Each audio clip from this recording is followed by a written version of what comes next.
how do you build a nation from nothing? I mean, really think about that. No army, no official government, and maybe the biggest problem of all, no money. How do you actually bring a country into existence when your purse is completely empty? Now, this isn't some thought experiment. It's the exact impossible problem that one woman stared down in 1948. And her answer? Well, it would change the rules of power forever. All right, let's dive in. In this explainer, we're going to look at Golda Meir, but probably not in the way you're used to. This isn't going to be your standard biography. Nope. Instead, we are going to deconstruct her entire career like a masterclass in geopolitical engineering. We're going to reverse engineer the incredible operating system she built, a framework we're calling the Meir Rule, to see how she proved that real, lasting leadership is forged from two very simple things: necessity and resolve. So here's our roadmap. First up, we're going to start with an event that's so unbelievable, it almost sounds like fiction, the Chicago anomaly. Then we'll pull apart the two key ingredients of her power, her iron resolve and what we call her empathy weapon. After that, we'll see how she put those two together to literally engineer authority out of thin air, especially during a crisis. And then, the most important part, we'll figure out how you can take this exact same logic and apply it to your own life. Okay, let's kick things off with a single moment in time that, by all logic, just shouldn't have been possible. This is the event that unlocks her entire system. See, to really get Golda Meir, you have to first understand the Chicago anomaly, a challenge so huge, so completely off the charts, that it shows you she was operating on a totally different frequency than pretty much everyone else. Picture this. It's 1948. The state of Israel is still just an idea. It's surrounded by enemies, and it's about to be plunged into a war for its very survival. They need guns, they need supplies, they need everything, and they need it yesterday. The problem? They're broke. So they send Golda Meir to America on a desperate fundraising trip. The experts, the people who really knew their stuff, they ran the numbers. And they figured if she got really lucky, if absolutely everything went right, she might pull in $7, maybe $8 million bucks. That was the absolute best case scenario.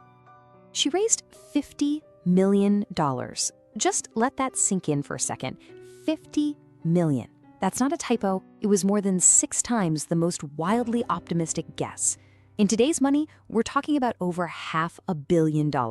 And you have to remember, she did this with no official title. She had no formal power, no government to back her up.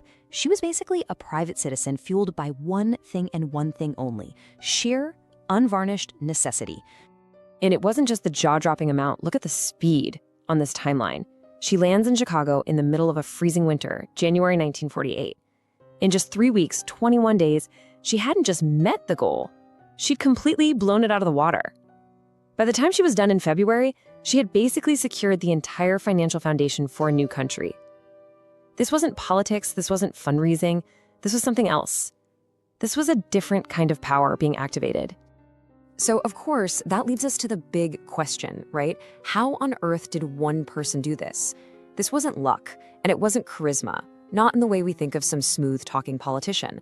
No, the source material argues this was the result of an internal system, an operating system for leadership that she had been coding and debugging her entire life. So what was this system? What was the code?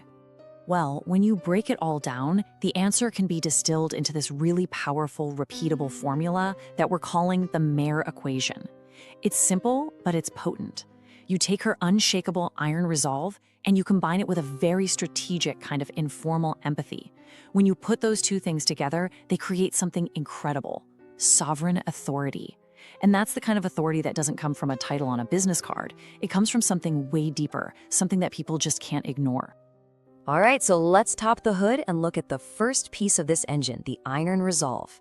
Now, this wasn't an act she put on. This was the absolute bedrock of who she was, something hammered into shape in the fires of her earliest days.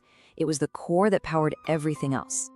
Her resolve grew out of a deep, lifelong fight against what the source calls institutional domestication. Just think of that as all the pressure society puts on you to stay in your lane, the box people try to put you in because of your gender or your background. For Golda, a Jewish woman and an immigrant at the start of the 20th century, that pressure was massive. Her refusal to be domesticated, to be made small, wasn't just stubbornness. It was the forge where her will was made unbreakable. So where did this iron will come from exactly? It was built from a few key experiences. First, from her childhood in Kyiv, she learned what's called the discipline of the pogrom. She had a visceral, bone-deep understanding of existential threat, that feeling of the Cossack at the door. This gave her a clarity most people just don't have. Then, she learned to flip her outsider status from a weakness into a huge strategic advantage. It meant she didn't have to play by the old rules. She absolutely rejected the gender script of the time, not as a political statement, but because it was a practical necessity. And finally, the brutal, thankless grind of working in the kibbutz kitchens taught her a crucial lesson. Nations are built on hard work, not on fancy speeches. And all of this led her to a massive breakthrough. She looked at the world of politics around her, dominated by men, and saw that leadership had become this masculine commodity. It was all about performance, about who could be the toughest, who could posture the best. She just refused to play that game. Instead, she anchored her power in something totally different, raw, unfiltered necessity. She didn't have to act tough. The stakes of her mission were real enough. And this slide just lays it out so clearly.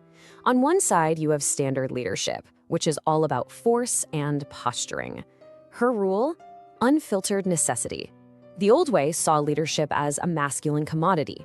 She turned her outsider status into strategic sovereignty. And while everyone else was playing the slow, established political game, she operated with what the source calls kinetic honesty, a directness so raw and real that it just sliced right through all the usual nonsense. It gave her a massive edge. Okay, so we have the iron resolve, but iron by itself can be brittle, right? It can break under pressure. So now let's look at the second critical part of the equation, the thing that gave her system its killer flexibility, the empathy weapon. And let me be clear, this wasn't about being nice. This was about using empathy as a powerful, sophisticated tool. This right here is a crucial insight. You've probably seen those famous pictures of Golda Meir serving coffee in her kitchen, right? That whole Grandma Golda thing? That was not an accident. That was a calculated strategy. She knew that formal politics, with all its stuffy rules, was designed to keep people like her out. So she just replaced it. She swapped it out for what's called relational activation. Instead of relying on titles, she built power through real human connections, completely bypassing the old boys club. Let's circle back to that $50 million. How did she do it? She used this amazing psychological technique.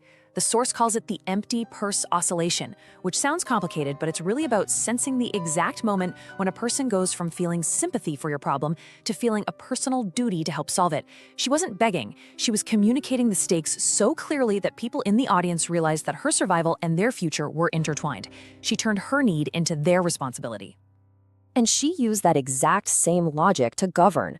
Her famous kitchen cabinet wasn't just a casual get-together, it was a political machine. Step 1, subvert formal politics by moving the meeting to her house. Step 2, use that informal setting to get everyone to lower their guard. Step 3, with defenses down, she could activate real relational trust.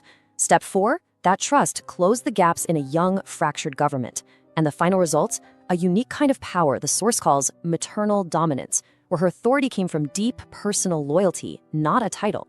So let's be absolutely crystal clear on this, because it's the whole point. This was not about being soft. It wasn't about being nice.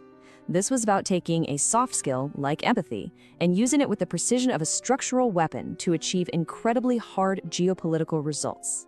It was a tool she used to disarm opponents, build loyalty, and raise a fortune. So now we have our two variables, the iron resolve and the empathy weapon. So what happens when you put them together? Let's see how the equation works in the real world to create that final product. Unshakable, sovereign authority. This is the Meir Rule in action. This one line from the source material just nails her entire philosophy. Softness is the floor. Iron is the ceiling. Her empathy, the softness, was the foundation. It's what she built all her relationships on. It created the trust. But her resolve, the iron, was the ceiling. It defined the non-negotiable limits. You always knew where the line was, and that line was the survival of her people. That combination of warmth and steel made her incredibly hard to predict and even harder to fight. And she hardwired this philosophy right into her brain. She basically trained her mind to be this high-performance scanner, a necessity recognition weapon. Its only job was to look at any situation and instantly identify the one single thing that was absolutely necessary. Once she had that, Everything else, all the politics, the egos, the noise, just faded away.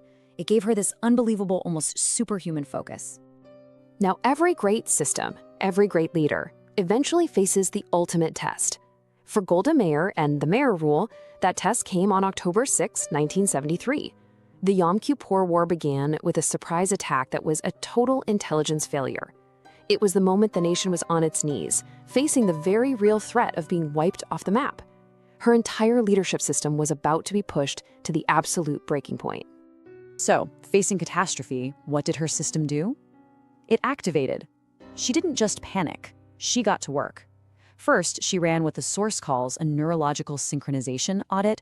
Basically, she got her generals and her cabinet in a room and made sure they were all operating from the same set of facts. She redesigned the geometry of vulnerability, reframing the story from her victims to "we will survive and fight back."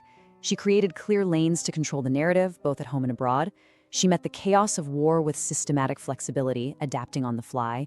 And through it all, she was iron-willed on purpose, projecting a calm that held the entire country together.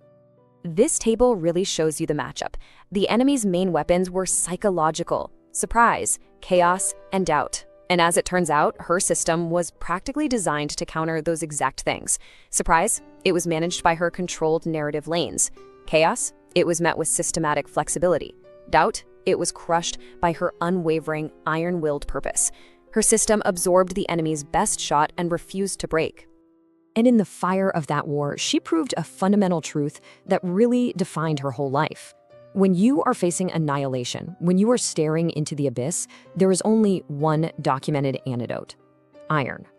So, okay, a geopolitical crisis from half a century ago. Why does this matter to you? Because the logic behind the Meir Rule, it's universal.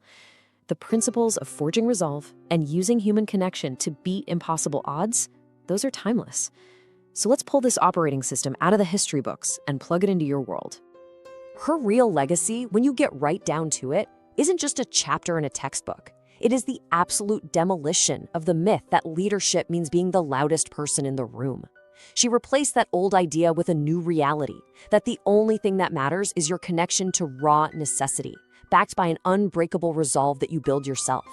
That's a kind of power no one can ever take away from you. So I want you to ask yourself this question, and be honest. What's the big challenge in your life right now? Your career, a personal project, your community? What is your empty purse moment?